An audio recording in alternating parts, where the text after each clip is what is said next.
today we have two survivors from the Arenal Volcano eruption.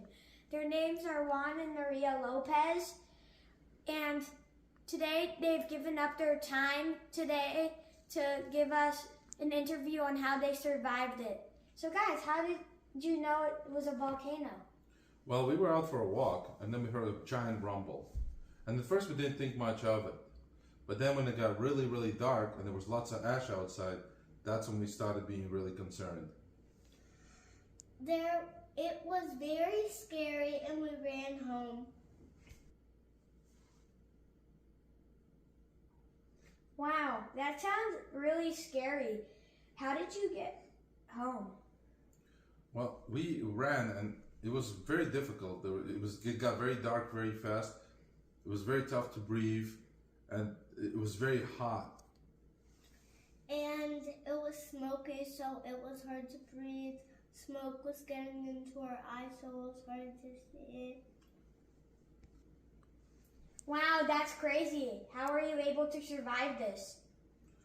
Well, we, fortunately enough, when we first bought our house, we had a plan in place in case we had to evacuate. While we never expected this to happen, we immediately, once we ran home, we grabbed our pet dog by the name of Bruce, and we started running. Fortunately, we were not by ourselves.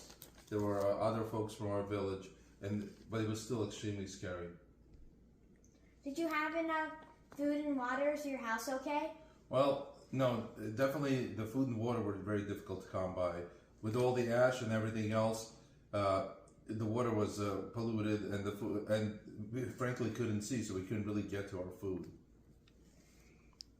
Our house burned down. We couldn't breathe, barely open our eyes so well.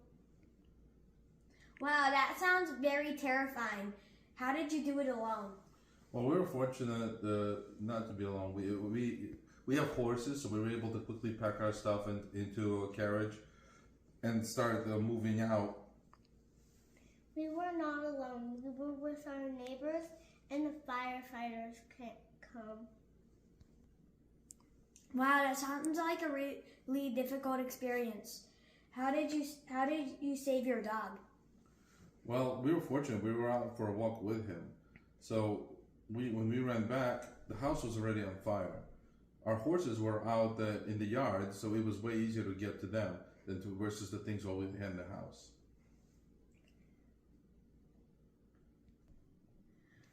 Let's just say a thank you to Juan and Maria Lopez, natives from Costa Rica, for giving up their time today to talk in this interview. And let's just say another thank you. Bye, guys.